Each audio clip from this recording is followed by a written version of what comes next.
What happens when America's sweetheart, Kelly Clarkson, ends up in the most uncomfortable interview of her career? What started as a normal morning show appearance quickly turned into on-air chaos that left viewers shocked and network executives scrambling to control the damage. This is the story of how one simple question about her personal life sparked a confrontation so tense that Kelly Clarkson walked off the Today Show set, leaving Craig Melvin speechless and the production team in panic. If you want to see exactly how this explosive moment unfolded from beginning to end, make sure to subscribe and tell me in the comments what you think really made Kelly lose her patience.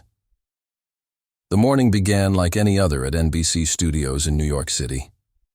Kelly Clarkson, fresh off another successful season of her daytime talk show, was scheduled for a typical promotional interview with Craig Melvin on the Today Show. She was there to talk about her new album, upcoming tour dates, and her continued success as a TV host. The mood in the studio was upbeat, with crew members chatting casually as they got ready for what everyone assumed would be another cheerful and easy segment. Kelly arrived in great spirits, greeting everyone warmly, making small talk with makeup artists and production assistants. She had always been known for being down-to-earth and genuine with people behind the scenes. Craig Melvin, equally friendly and professional, had his questions prepared and looked eager to talk with one of America's most beloved entertainers. As they sat in their chairs on the famous Today Show set, the bright studio lights came on and cameras started rolling for what was supposed to be a simple 8-minute interview. Everything started perfectly. Creig opened with his usual friendly welcome, introducing Kelly with real enthusiasm and talking about her recent accomplishments. "Kelly, it's always such a pleasure to have you here," he said with a smile. "You've been absolutely killing it with your talk show, and now this new album is amazing. Tell us what inspired these new songs."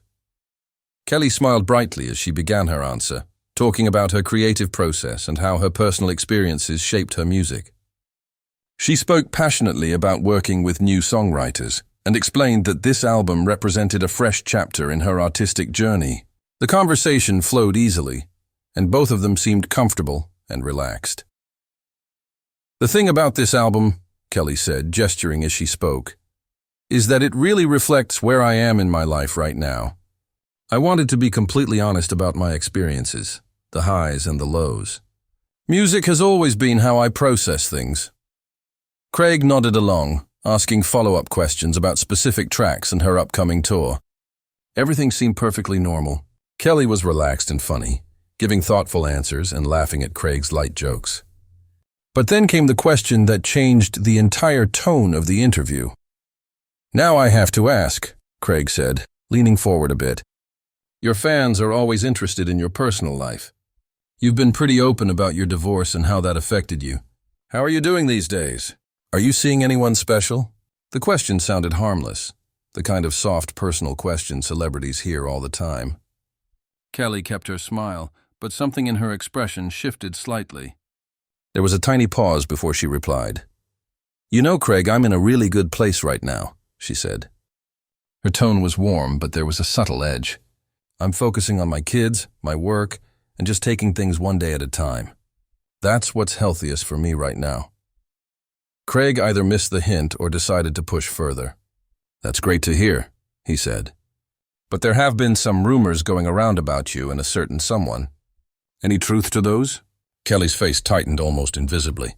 "I prefer to keep my personal life private, Creig," she replied. "I think my fans understand and respect that boundary." It was polite but firm, a clear signal to move on. Most hosts would have changed the topic. But Creig pressed on. "Of course, privacy is important," he said, smiling. "But your fans love you and want to see you happy. Can you give us even a little hint about what makes Kelly Clarkson happy these days outside of work?" Kelly's jaw tightened, her hands folding in her lap. The cameras caught a subtle change in her body language.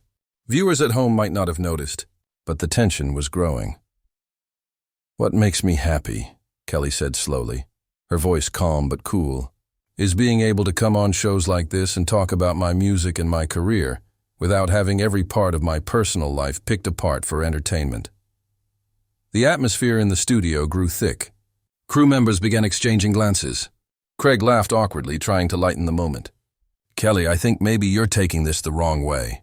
We're just chatting. Your fans care about you as a person, not just as an artist. Kelly's eyes flashed with irritation, though she kept her composure. And I appreciate that, Craig, I truly do. But caring about someone doesn't mean you're entitled to every detail of their private life. By now, it was obvious that the conversation had gone off track. Craig's tone hardened slightly. I'm not asking for every detail, he said. I'm just asking questions any public figure would expect. This comes with the territory when you're in the spotlight. Kelly's expression changed. Her patience was wearing thin. What I signed up for, she said, her voice firmer, was to talk about my work, my album, my projects. I didn't agree to have my personal boundaries crossed or to be used as gossip content.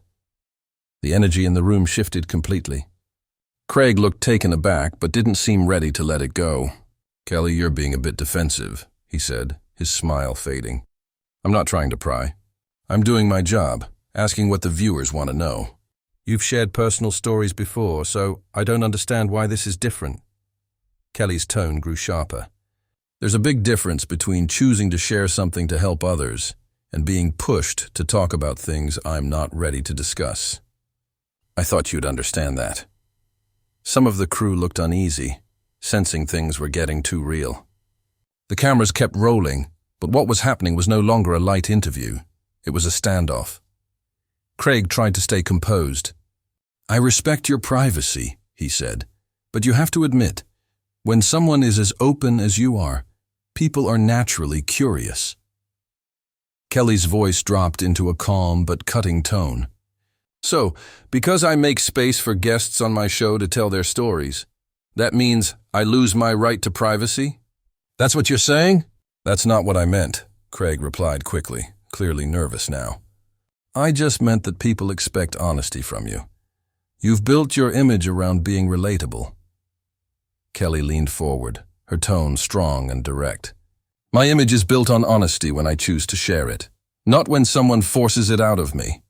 It's built on real connection, not exploitation. By this point, the tension was unmistakable.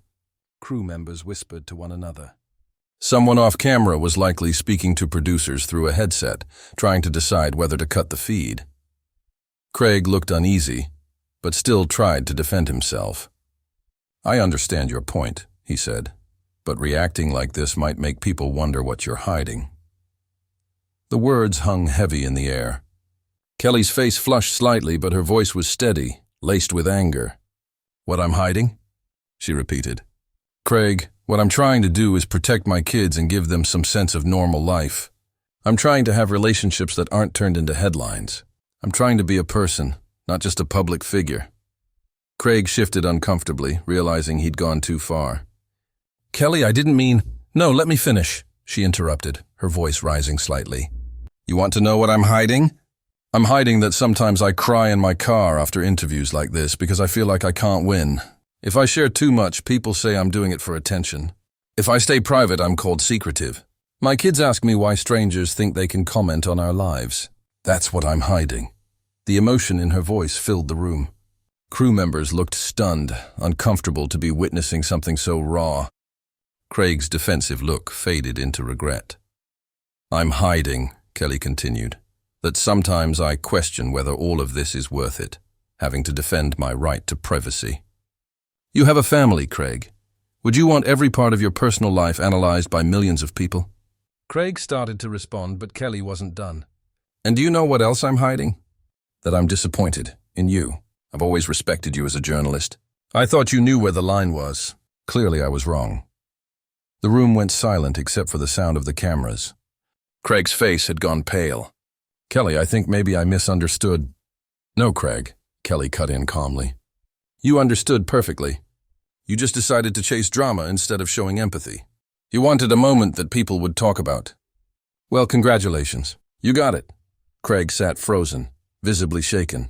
Kelly, I never meant— Intentions don't matter as much as actions, she replied firmly. Your actions showed me that you're willing to make someone uncomfortable just for content. That's not the professional I thought you were. Then she stood up. I think this interview is over. Creig's face showed panic as Kelly rose from her chair. Kelly, please, he said, his voice pleading. Can we just take a moment?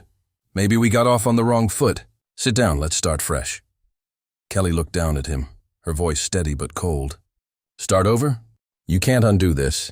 You can't erase the words or the disrespect.